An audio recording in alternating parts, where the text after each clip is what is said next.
So the first bit is about ethical engagement and consciousness. I'm going to start by a quote from Jeremy Bentham, who in many ways could be considered to be a sort of founding father of artificial ethics or machine ethics, as it's often called.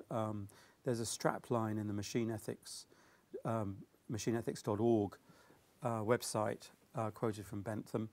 So here's a quite famous quote, the bit in red, but I've added a bit of the context. And it's about what he calls the insuperable line, which is essentially the line between creatures or entities which are worthy of moral concern and those which aren't. And he says, what else is it that should trace the insuperable line? Is it the faculty of reason, or perhaps the faculty for discourse? And then he goes on to say, the question is not can they reason nor can they talk, but can they suffer? Why should the law refuse its protection to any sensitive being? The time will come when humanity will extend its mantle over everything which breathes. Now, that was 1789, just the year of the French Revolution, start of the French Revolution.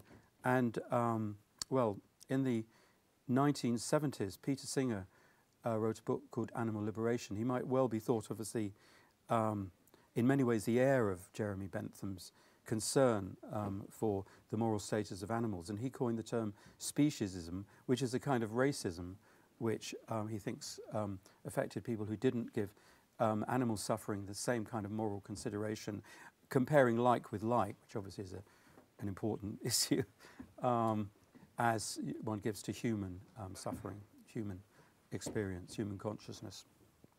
On the subject of racism, I was, just as I was very impressed by Peter Singer when I read his book in the mid to late 70s, I was impressed by Aaron Sloman's book, Computer Revolution in Philosophy. Aaron, I think, is coming to the conference. I don't know if he's here today, but anyway.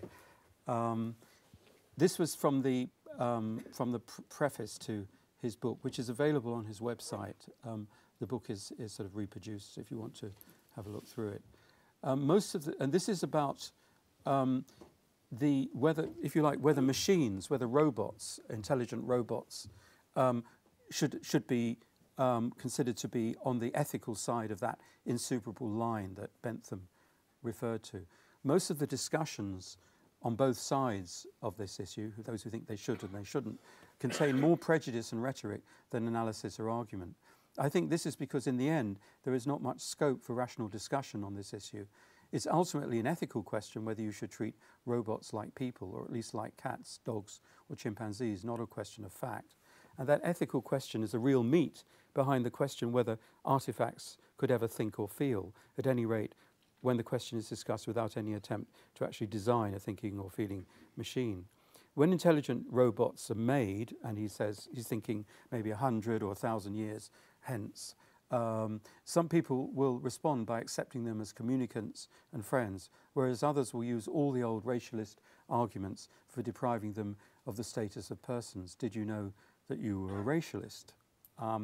So now I've got another quote here, which is from someone else who's actually here at the AISB conference, and it's a book which has only just been published, or just about to be published, and it's by Murray Shanahan.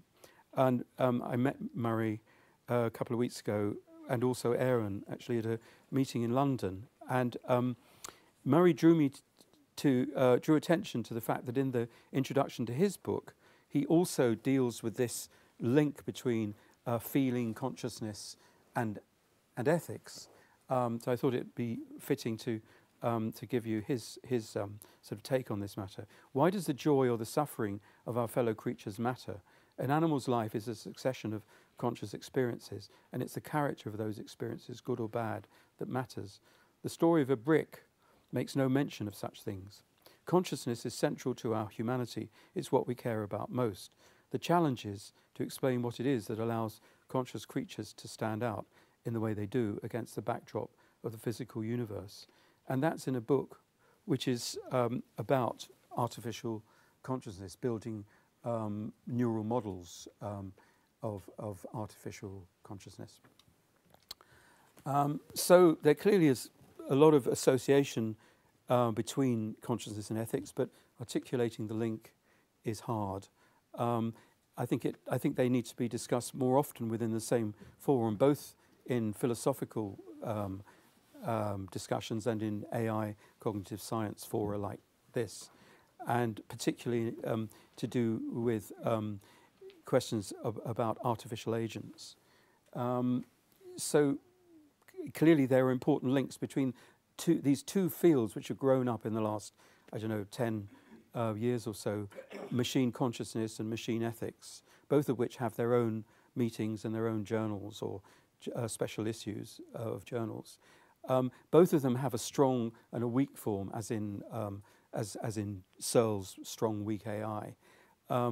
Both of them raise questions about the role of cognition in their respective domain, and there is this important question of whether ethical status in a machine, if a machine is to be given ethical status, whether that necessitates granting that the machine has consciousness in some way, and also the reverse question of whether granting a machine consciousness involves granting it ethical status.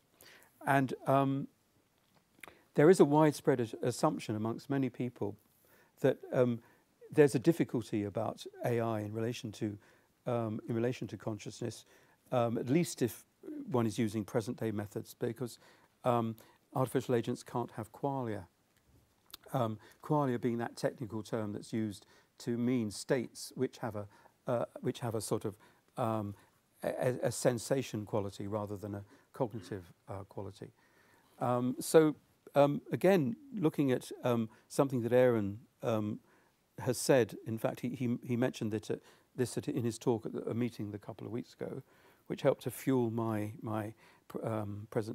construction of this talk. He was interested in the question: could artificial agents have qualia in any sense? And he had an interesting argument to show that you had to grant qualia to any perceptual agent that was capable of being able to register the flipping of an ambiguous presentation, like a Necker cube or a vase face picture, because there is no difference when the presentation is experienced as flipping. There's no difference in the actual external physical image. So therefore, something must be going on internally, and that could be called a quale or a set of qualia. And Sloman argues that, in fact, robots will have plenty of qualia, affective as well as cognitive. And this is just an example of one of the many diagrams he uses to illustrate his COGAF, cognitive affective model, of multiple virtual machines and so on. So Sloman says we're entitled to assume the robot has perceptual qualia because of the lack of a change in the internal state relative to, of the change in the internal state relative to lack of change in the outward display.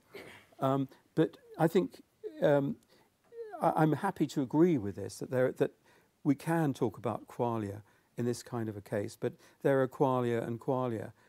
And I think it's important to see that there is a kind of qualia which involve something more directly linked with ethics. And so I want to distinguish between functional qualia and phenomenal qualia, and say that what Aaron is describing need only be functional qualia. Phenomenal qualia, on the other hand, involve qualia or consciousness in an ethically engaging sense, and in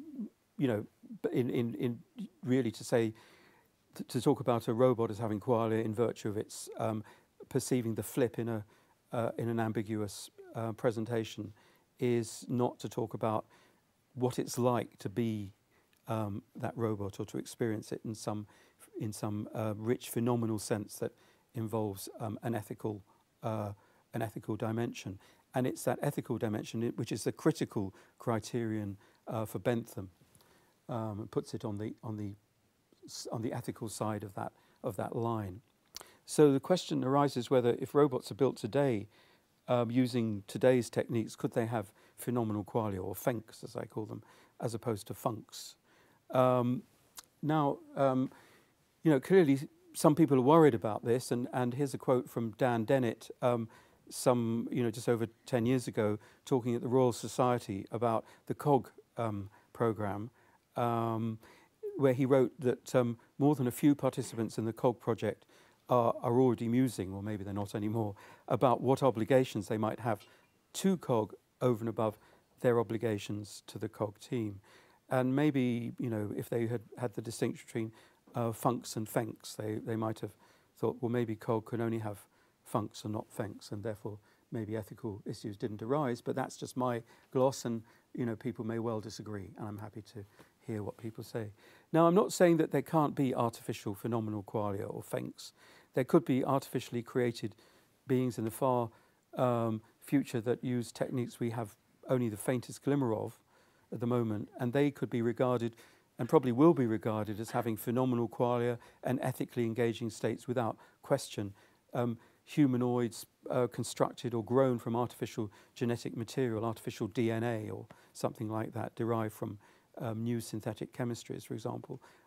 If they had that kind of organic set of organic properties, they would be artificial for sure. They would be very unlike present-day artificial intelligence systems, although their design or their development may owe an enormous amount to the work being done in artificial intelligence today, and that's been done over the last few decades.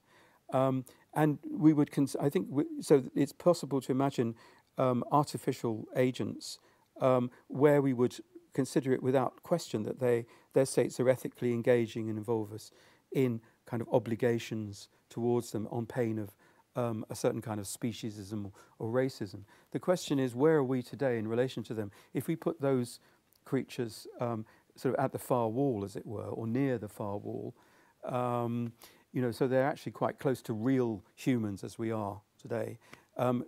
Where would sort of AI agents today fit? Would they be sort of in the middle? Would they be further towards the edge? Or would they be right down here, or almost at that far wall? How much progress have we made today? I mean, that's a sort of question I think we need to ask ourselves. Well, so assuming that artificial agents don't have consciousness in any sense that involves phenomenal qualia, could there nevertheless be some kind of ethical engagement with them, perhaps of a lesser kind? So just to focus our intuitions, I'd like to consider a movie that I thought was quite nice when I first saw it, Bicentennial Man. I think it may be on the programme for being displayed during the session here, during our visit here to Leicester. So this is about a humanoid robot acquired by a rich Californian lawyer as a household assistant that has some kind of unique design that has a fairly sort of random elements, and it's produced in it some very special learning capacities that the other members of this particular production line didn't possess. And it's endowed the robot with delicate, creative, manipulative capacities that enables it to create these very exquisite wood objets d'art out of driftwood, which are collected from the seashore. Andrew develops complex empathetic relationships with family members, and also the decorative products become sought-after collector's items, which are sold for thousands of dollars, and money starts flowing into the Martin household. And his owner decides that he ought to have the legal right to have a bank account of his own and own property in his own right, even though he's still deemed to be a machine. And being an influential lawyer, he's able to get that passed by the state legislature. Then, Andrew comes into conflict with his owner because he's got a fairly old-fashioned idea of ownership and refuses to give Andrew his freedom. But eventually Andrew goes off and builds his own house and moves out to live there and goes through a number of other interesting transformations, but they don't need to concern us here. Eventually ends up in a state that probably is very much like that, being over there at the far end of the wall. But while we're talking about someone who's back here, as it were, at this end, and let's assume he's not conscious at the stage where he becomes a property owner, although that's not made totally clear in in the story. But arguably, his ownership of property provides him with not just legal but also moral rights, in this sense that it would be morally wrong to walk into his house and make off with his possessions. At least you might like to argue that as a kind of objection or counterexample to the claim that you need to have consciousness in order to have this kind of ethical status. So even if you admit that Andrew is just a zombie, in the sense that it maybe has functional qualia but no phenomenal qualia, he still has got this kind of, we have a duty to not just arbitrarily go in and appropriate his possessions. Well, I leave that as a question you might want to think about. Ideally, we could have a 10-minute discussion here, but we don't really have time for that now. Here's another kind of approach to this, which also takes for granted that we're talking about relatively simple agents that can be considered to be zombies in the sense that they don't have phenomenal qualia. They may still qualify for moral consideration in a weak sense. This comes from the work of a Dutch philosopher, Mark Kokelberg. So he says that even when there's no question of their having phenomenal states, if they are entering into a sufficiently rich set of social interactions with humans in contexts where there are empathetic, affective responses, and where the robots are capable of mirroring what he calls the vulnerabilities of their human interactors, then he thinks that we would naturally tend to have a kind of moral identification with these robots, possibly, somewhat in the sense that Aaron Sloman was identifying in that in the passage I read from his book. And so that's another case which challenges this neat sort of division between moral status and possessing consciousness. So it's not that I want to say that it's a very clear sort of dividing line. Even so, I think these are sort of weaker kinds of moral consideration based on special cases, legal status, or the ease of social identification that we have with these particular, very empathetic robots, empathetic behaving robots. And there's still the Bentham test. Do they suffer? Are they capable of suffering? Which I think gives them, is a much harder test for them to pass. So at this point, I've been talking a lot about a particular conception of ethical status. And obviously there's another important notion of ethics that comes in when we're talking about ethical machines. So I just want to clarify the difference between these two. So there are two different ways that you can talk about an entity as being a member of the ethical constituency. One of which is the sort that Bentham had in mind, which is something associated with capability of suffering and maybe having other kinds of rich experiences, affective states, positive or negative. And I call that being an ethical consumer, or if you like, an ethical patient, roughly being potentially the subject of moral concern, or roughly having moral rights. But on the other hand, you can be an ethical producer or an ethical agent in this specific sense, that is being a source of morally valuable action, or roughly having duties which you may or may not fulfill. So here are sort of, you can have certain entities which may or may not be considered to be moral consumers, or may or may not be considered to be moral producers. So chickens might, on the one hand, be considered as just objects and not having moral status at all, or they may be considered as moral consumers, or then possibly even considered as moral producers in the sense that maybe their source of morally valuable actions, such as maybe they have duties to lay eggs for us and provide us with food. I don't know whether that would count in some very vague sense, but that's really a joke. But thanks for laughing. Obviously we've talked mainly about artificial ethical consumers up to now, and that's of intense theoretical interest. It's one of those questions that's a bit like a candle flame that moths, sort of automatically go and fly towards. And I think we're in the AI community. We do that. We automatically gravitate to that kind of a question. But there's this other question. And this other question raises more immediate challenges, perhaps, which is to do with artificial ethical producers. I hope I've made it clear that the sort of distinction I have in mind between those two kinds of ethical status. And also, in any case, we need to work out the relation between the two. So that's something that I'm going to sort of try to develop.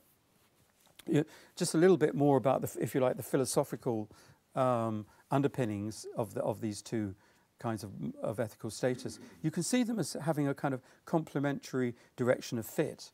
So something can be a target for morally valuable action or concern, in which case it's a sort of moral consumer, or else it can be a source of morally valuable action, in which case it's a moral producer. And that's really a sort of two complementary directions in which that moral agent, considered as a sort of being in its own right, the relation it holds towards the moral community, considered as the totality of moral agents.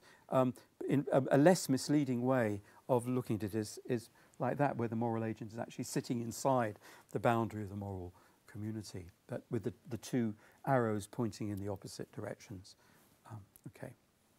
Now, clearly, you can occupy both roles. You can be both a moral consumer and a moral producer at the same time. So, if I'm in an accident, if I was in the Haiti earthquake, I would need help, sympathy, and so on. So, to that, in that respect, I'd be a moral consumer. But maybe if I was less badly injured than many of the others, I would be helping out those worse off than me. In which case, of course, I'd be a moral producer. Moral producers don't have to be actually good, guys doing the right thing. You can be a pretty evil sort of, you can be a murderer, a thief, or whatever, and still have the status of a moral producer. It's just that the actions you're performing are ones which are negatively evaluated rather than positively. So that's just to kind of clear up a couple of issues about how these two terms interact. Now, being a moral consumer doesn't seem to entail being a moral producer.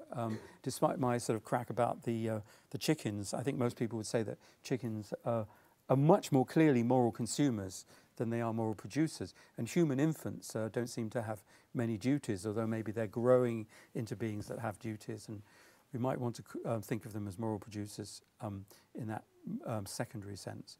What about the other way around? Is it possible to be a moral producer without being a moral consumer? Now, I think it's part of the sort of the kind of underlying assumption of the artificial ethics work program that being a moral producer is something which you can at least model in fairly rich ways, and maybe even produce something approaching a genuine moral producer in a kind of strong machine ethics sense, without it's necessarily having to be a moral consumer in the sense of having consciousness or some kind of ethically engaging state like that.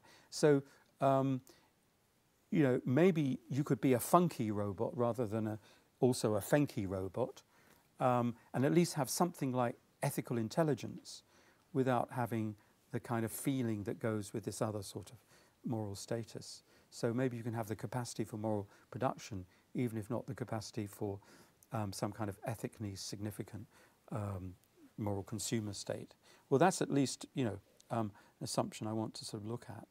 So now we're on to ethical intelligence and AEI, artificial ethical intelligence, which is to ethical intelligence what AI is to general intelligence.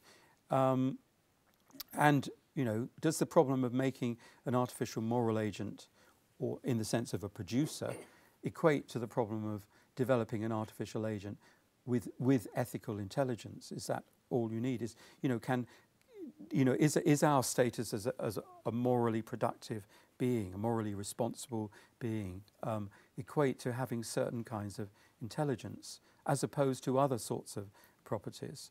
Now, many people working in the field of machine ethics seem to see their research tasks that way. In other words, ethics as a kind of knowledge domain which can be modelled and maybe then replicated in the way that expert systems have done so in domains like medicine, law, and so on. So a theoretical issue for AEI is what role intelligence plays and how exclusive a role is it? Is it all there is to ethical productivity, and how far, other factors that might be thought to be involved, like affective factors, phenomenological factors, embodied factors, social factors, and others, may be either dismissed or reinterpreted in some cognitive intelligence based terms. And I think that a lot of the discussion in this area is based around those sorts of issues. Now, there's also a practical issue involved in artificial ethical intelligence, which is to do with what might be called providing an ethical scaffolding for autonomous agents. There's a lot of talk about agents as having more and more autonomy in a sort of operational or functional sense. They're increasingly making their own decisions in all the various spheres in which they're operating. And maybe operational autonomy slides into a kind of ethical autonomy. And this is a growing practical issue as robots proliferate. And when they stop being simply in the research labs and go out into production lines, if they do, and start proliferating the way that our cell phones have proliferated, it will be a very, very important issue to, whether they have ethical autonomy or ought to have ethical autonomy. And many people are saying that we need to ensure that such agents behave in ways that are ethically acceptable, within acceptable ethical bounds, and therefore their control systems have to be appropriately ethically scaffolded. And therefore, the task of machine ethics takes on a very urgent practical, a practical urgency. If you think about the time it took for one of these to stop being the size of a brick and become what it is in terms of size, in terms of mine's pretty old-fashioned now, but we won't have much time once they start. Once we get a robot in every home or whatever, which is what South Korea were proclaiming for 2010. I don't know if they're going to make it, but so you can see that there is this issue of how do we extend artificial intelligence to be artificial ethical intelligence, so that we're not just talking about the ethical practice of artificial intelligence, but artificially intelligent agents which have their own ethical responsibilities built into them in some ways. Well, there are many current approaches to developing machine ethics or artificial ethical intelligence, and they involve different kinds of philosophical paradigms for ethics: utilitarian, Kantian, virtue ethics, prima facie duties, and others. And there are a number of AI techniques or cognitive techniques that have been used based on deontic logic, case-based reasoning, inductive learning, neural network learning, simulation of global use of global workspace models, use of evolution, virtual embodied agent populations. I haven't got a name against that, but simulated brain architectures, modeling affectivity, and so on. This isn't primarily a technical talk, so I'm not going to talk about those in any detail, but you can see there's a variety of different methods, some of which have different assumptions, and some of which involve some of those other aspects besides mere intelligence considered in a very limited sense, but all of which are recognizably projects within artificial intelligence using current techniques. So now the question, let's go back to this question about consciousness and look again specifically at the question of ethical status, how the role that consciousness might play in the ethical status of moral producers. So do you need the phenomenal qualia to be a real moral producer? Some people might say, don't you need to be conscious to be a genuine moral producer, just as you might do so to be a genuine moral agent? I mean, if you think about, say, if you're trying to teach a kid, give a kid a sort of sense of right and wrong, and supposing Tommy sort of hits his friend over the head with a toy hammer, you might say something like, well, look, how would you feel if you were, if you were Jane and had just been hit over the head, and you can see Jane's crying, how would you feel if you were in pain like she's obviously, you know, in pain, and you try to get Tommy to, you know, empathetically think of Jane's state from the inside. So this idea of you know, projecting into the consciousness of another person who may be affected by your actions is obviously important to our conception of what it is to be a moral agent. If you think of it in terms of that sort of, you know, obeying a kind of golden rule or person respecting sort of approach, which is fundamental to much ethical thinking. So empathetic understanding of the experience of others seems to be an important part of moral insight. And, you know, maybe you thought, well, to understand this in a real sense involves something more than just some kind of intellectual activity, or something of a sort that, you know, a non-conscious agent, however quotes affective its architecture might be, couldn't really properly grasp if it hasn't got the capable of being directly acquainted with, you know, states of pain or suffering or, you know, fear or whatever. So, you know, such a being would be a kind of non-participating agent in the moral game, if you like, a eunuch in the moral harem, as you might say. Now, in fact, you know, building or developing genuine moral agents is not really taken as a serious target for all sorts of reasons. It's possibly so far down in that direction, as it were, in current machine ethics or artificial ethical intelligence research. People really want to just produce useful models of moral agency, partial or approximate, or workable moral scaffolds for autonomous agents, no doubt informed by the best research in ethical theory and philosophy and in psychology and neuroethics and so on. So, you know, clearly there's a question of the pragmatics of machine ethics. So AEI, or machine ethics, is actually seen in quite a pragmatic way by many people. And here's a quote from a recent book on machine ethics, which is by Wendell Wallach and Colin Allen, which I recommend to you. They write, it doesn't really matter whether artificial moral systems are genuine moral agents. And I think they're having this kind of idea in mind, this kind of objection in mind. The engineering objective remains the same. Humans need advanced robots to act as much like moral agents as possible. So really it's the behavior that counts rather than, you know, whether they really have got these kind of empathetic or conscious states that enable them to really genuinely empathize. All things considered, advanced automated systems that use moral criteria to rank different courses of action are preferable to ones that pay no attention to moral issues. Okay, so that's a kind of pragmatic rationale. And clearly there are lots of different roles for full-blooded moral agents. They can be used as models, they can be used in moral decision support, moral education. They, you know, can be used as part of safety critical constraints in various morally sensitive situations.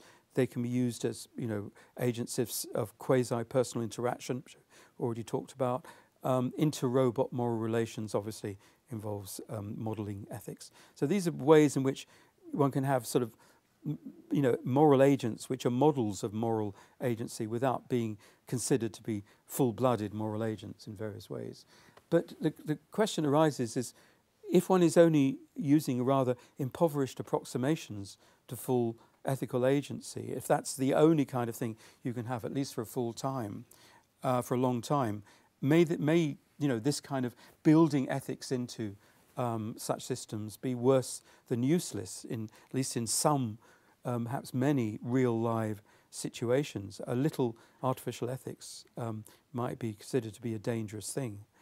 So that's really, you know, I think an important consideration that, you know, maybe people might like to comment on. Okay, so I'm just going to sort of coming towards the end of what I wanted to present. But the last thing is, you know, the question, just take head on this question of how far ethics can be treated as an intellectual domain. And the way I want to do this is to look at AEI in a sort of historical context, and rather than looking at what's actually happening now, try and look at some points in the history of thinking about ethics and look at some of the historical figures. Now, Kant maybe would have seen ethics as very much an intellectual enterprise. Locke and Bentham certainly would be. And I want to just start by looking at John Locke for a minute. There's this great quote from Locke's essay concerning human understanding, published in 1690. So if Bentham was a sort of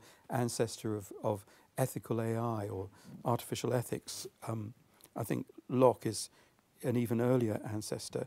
And Locke says quite sort of straight that really ethics, once you sort of get away from all the emotional issues that affect our thinking about ethics, you really get a set of self-evident truths.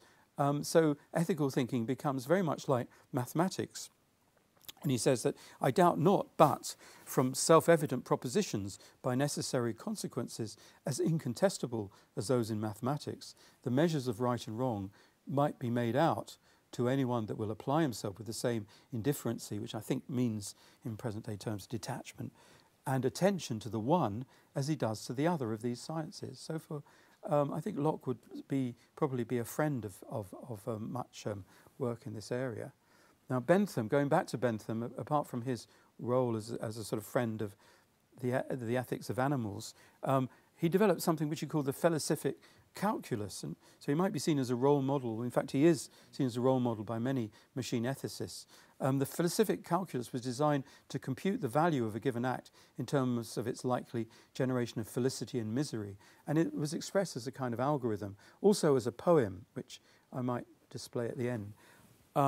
Basically, he had a sort of procedure, decision procedure for morally evaluating acts. So an act would get a score depending on its production of pleasure and pain using a variety of parameters. I'm not quite sure how these interacted, but it would be, fairly, you could kind of comparatively weight them in different ways. So intensity, how strong the pleasure and pain is, how long the sensation lasts, how likely the expected result, how soon the result would follow on from the action, how likely it is to lead to further pleasures, the freedom from mixture with the opposite quality, is it an unalloyed pleasure or an unalloyed pain, the breadth of distribution of the resulting pleasure or pain across the population of sentient beings, which obviously is crucial for ethical thinking. All the others will affect sort of selfish, prudential thinking as well as ethical thinking.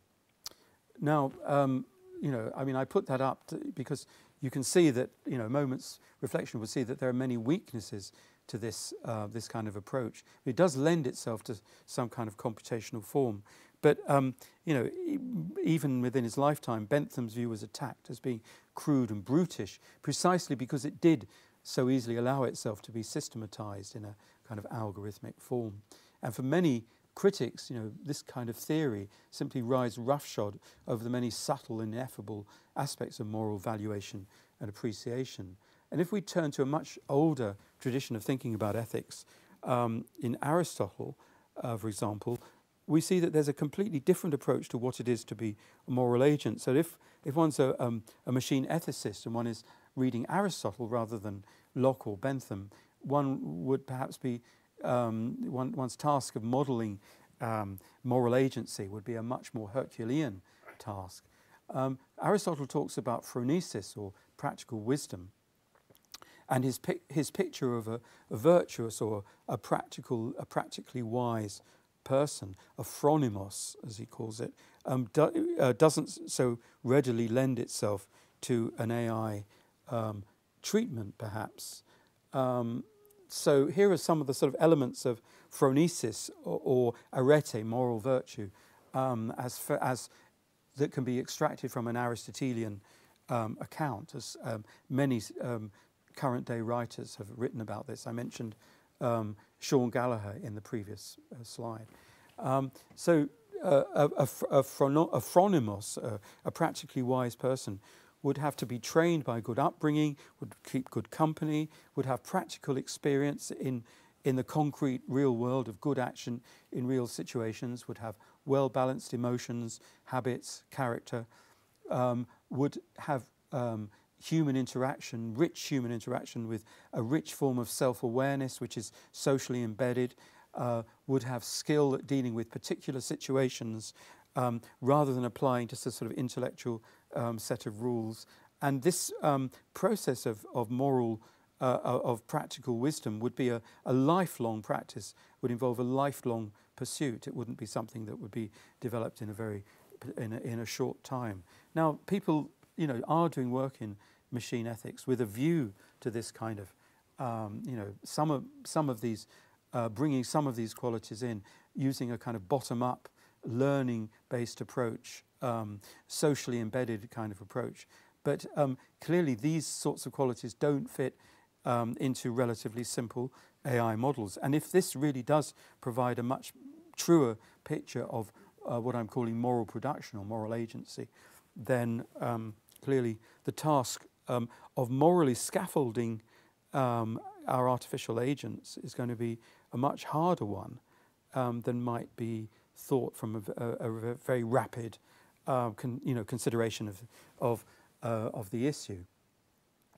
And then finally, there's the problem that morality itself can be put under the critical spotlight in various ways. I just mentioned one way here. There are others, but I didn't want to bring in too much because of time. There are some philosophers who see our moral predicament as continually prone to presenting us with insuperable ethical dilemmas, by which they mean that they're not just hard to choose between, the two or more horns of the dilemma, but where no outcome is an admirable or a right or correct or defensible outcome, and where whatever one chooses, one does wrong. One cannot, let oneself off the moral hook of having, done the wrong thing. Here's an example just drawn from a recent news item about a month and a half ago.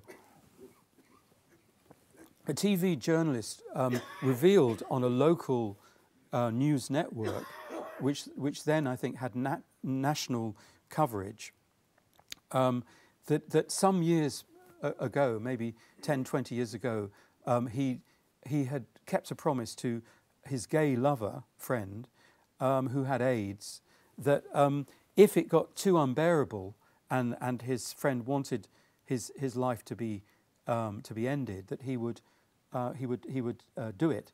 And when the doctor was out of the room in the hospital ward, he got a pillow and put it on the guy's head, and he revealed this, 10, 20 years later, and clearly it was something that was a very difficult situation. Whichever he did, he would lose.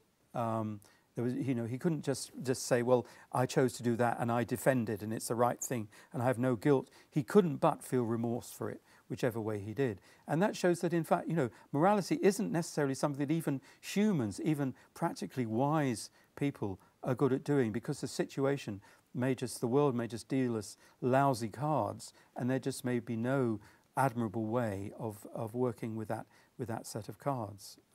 And frequently does deal us cards like that. And in fact, a lot of ethics is like that.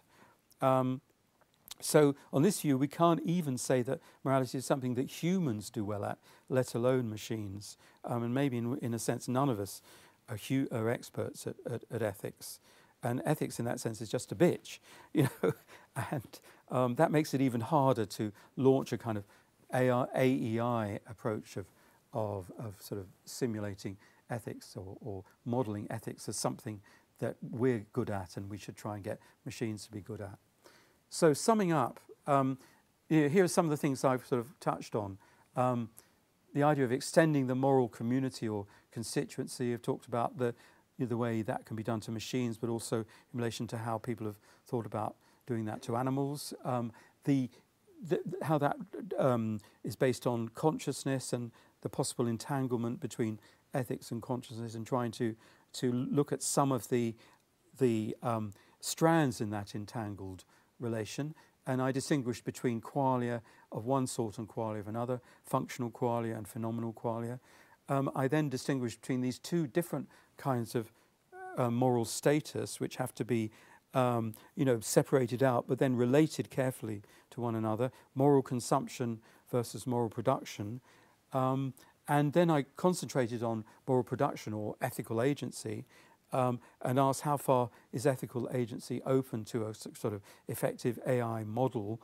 I looked at the fact that there seems to be a kind of urgency, given the way the autonomy of our artificial agents are developing, to develop various kinds of moral scaffolds for autonomous agents, and discuss the work of machine ethics in relation to that sort of very practical task. But I raised the issue that maybe if there are only rather limited approximations to real ethics, as it were, it could be quite a dangerous thing. And then I discussed maybe a kind of moral calculus-based approach to ethics, to a sort of Aristotelian practical wisdom-based approach, which makes the task much harder. And then finally, a point I only mentioned very briefly in passing, there is this issue of proliferation, which seems to me one of the most important questions that I think as AI professionals or as AI developers we need to be constantly aware of. And this is more about the ethics of doing AI, irrespective of its, whether it's got a content in the way I've been describing, that we think of ourselves as doing it in a very limited way in the research lab, but good AI designs then spread really rapidly across the world, across a whole universe of users, and then it's too late. And if we're going to do something about ethics in our autonomous agents, we've got to think about it hard now before it's too late.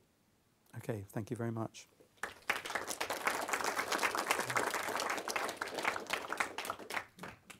Okay. Okay, we've got about 10 minutes for questions, although Steve's indicated he will carry on if there are more further questions after that. I'm just going to, put up Bentham's little poem, just so people might have like that. Anyway, good. Yeah. Yes, question here. Could you add just a little bit? You've talked about the ethics robots ought to have, or creatures ought to have. Do you want to talk about the ethics of whether there are any robots we should not make? Well, yeah, I mean, one thing I was going to say, but I kind of backpedaled on it, is, this question of moral scaffolding. I mean, obviously, you can present it as, well, do we build moral scaffolds into our artificial agents, or don't we?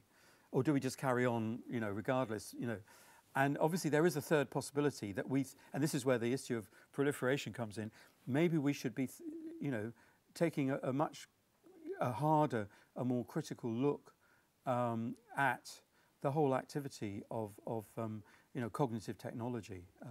And, I would be just one person, crying in the wilderness, if I were to say that. But, clearly it is an important issue. I don't see there's much point in kind of just moaning on about it, because clearly the excitement of doing research in AI is palpable and very attractive and exciting. Sorry, very addictive. But I think in general it is an important point to make that when one does research, one doesn't think too much about what will happen when my products become so good that they're taken up by governments, by corporations, and then mass-produced. And the people who designed the first motor cars didn't think too much about roads and global warming and so on. We've got killer robots and sexual companion robots in production now. When should we start thinking about it? Yeah. I think we should start thinking about it about 50 years ago.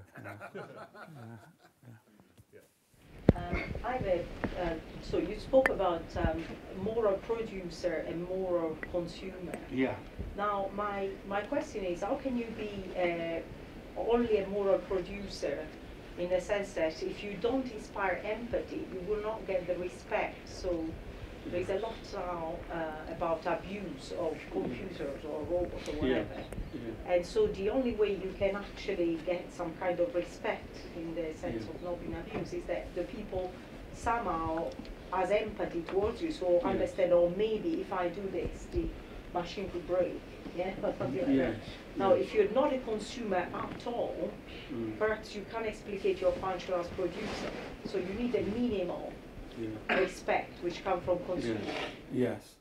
Well, I think people are doing quite a lot of research into making various kinds of agents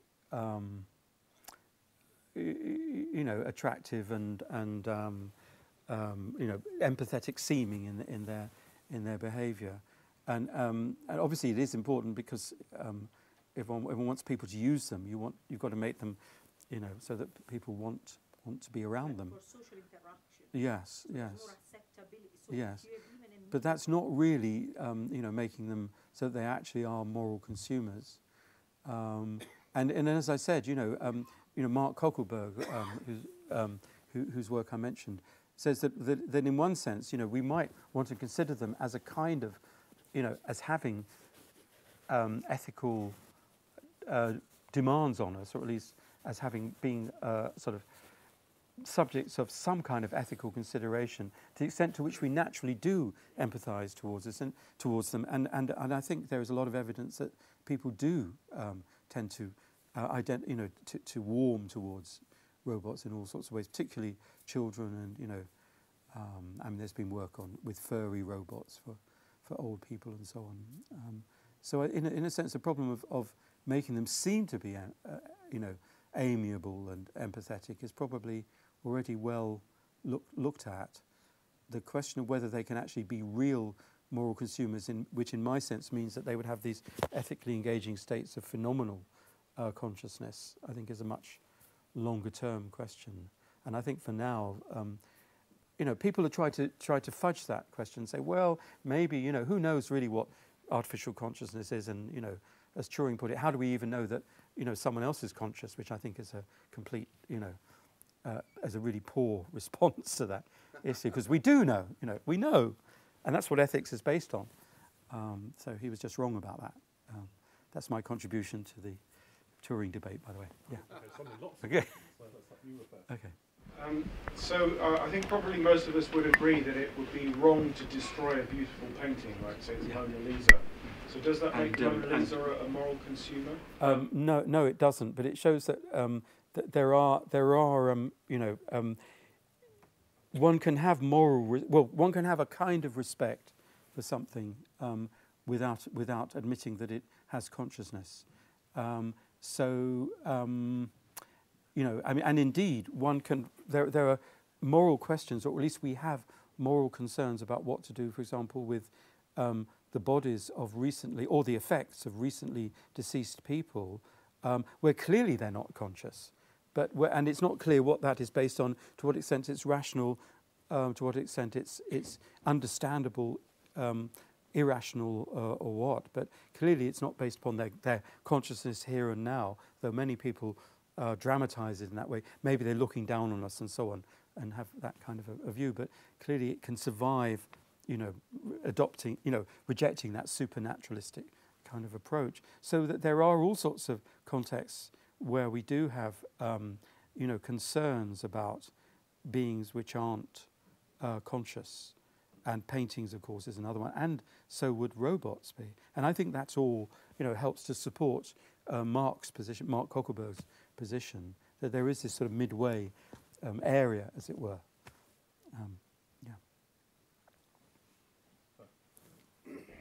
One of your messages is urgency, that there's this, we don't proliferate, that there's this impending disaster. Maybe. But what I may have missed it, but what isn't clear is what that disaster is. And I assume you don't expect us to end up in the Matrix or in Terminator movies type of disaster at some point. I don't know, and I don't necessarily think it's one disaster. It may be a whole series of. Is there one disaster in the production of the horseless carriage, the proliferation of the horseless carriage? Maybe there's a whole series of disasters. What is your expectation? What is this doom that we're facing? Well, I'm not sure that I'd call it a doom, but I think there's a variety of different things. You put me on the spot here, so I'll try and think of some of the things very quickly. Well, one is that we use imperfect ethical models there are all sorts of things missing from those models, which make them, not really very effective at, working in concrete situations. Another is that the models, although they're quite full, they're actually unpredictable in what decisions they give, and they just turn out to give different decisions from the ones that we would naturally give. When we've done as much work as we practically can to build in all the fine texture of human moral decisions, they still end up, just in weird sort of ways. Just as web designers who try to think about what real human beings using their websites actually think like, just consistently end up, failing to do that. So, a couple of weeks ago, I was paying someone a sum of money through my electronic, bank website, and I paid it twice. And I had a conversation with the guy at the tech guy on the helpline, and he said, "Well, you should have seen the, this or that screen, which clearly said da da da." And I said, "Well, if I didn't do it, it clearly didn't clearly say that, because he, So his assumption about, and I think a similar mismatch may occur in how these so-called ethical machines might decide from, and they might, so that could lead to a number of weird and possibly disastrous results. And clearly in contexts like warfare or safety critical situations or blind driving, where you sit there and get on with your email while the car drives itself, that could be quite tough. If it mistakes a wrong turning. I mean, Google Maps consistently tells people to go to the end of the road, of my road, if it wants to go in an easterly direction, and cross a pedestrian bridge over a train line. But that's a matter of fact, not ethics. Okay, that's a failure of a fact. The GPS system just has not been properly up, was wrongly set up. So. One there, then one down here. Yeah. I think can we ascribe the notion of moral production to merely passive objects? I'm thinking about an example like a wedding ring that might remind us to be maritally faithful. And if so, are we in danger of confusing,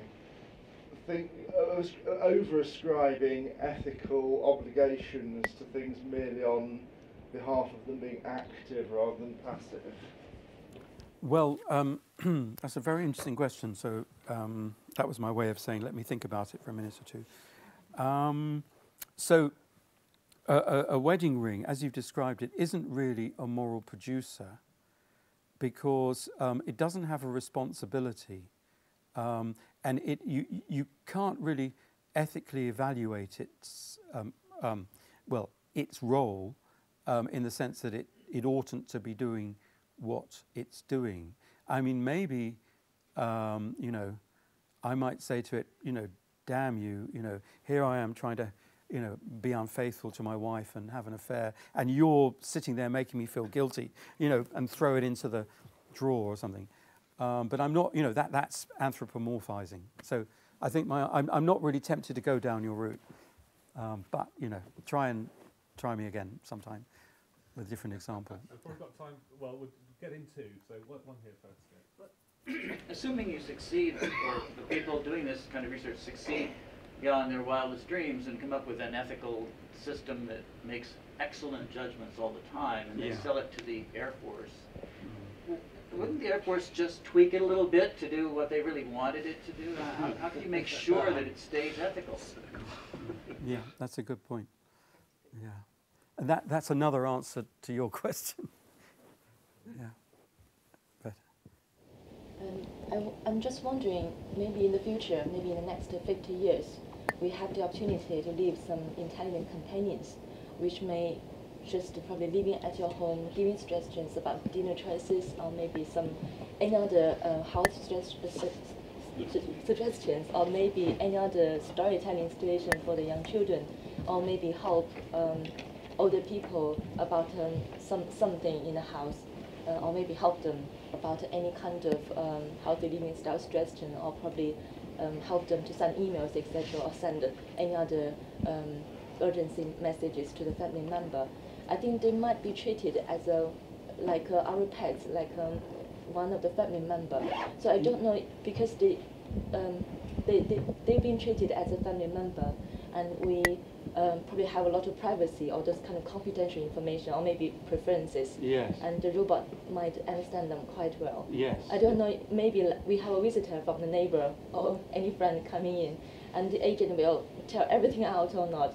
So I don't know if there's any kind of maybe strategy or maybe kind of thinking currently in order to probably help us, help the agent to protect our privacy, confidential, those kind of thing.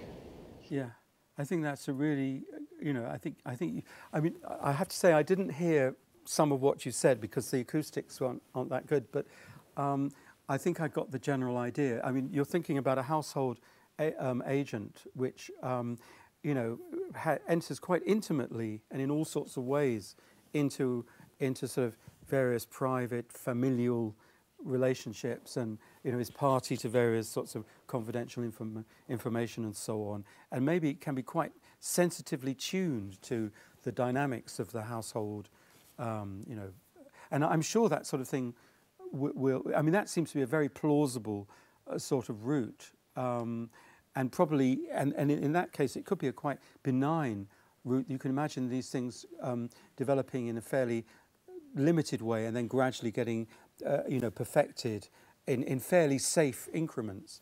And I think that's quite a good counter-example, if you like, to my Jeremiah type, concerns about, ethical scaffolding to technologies.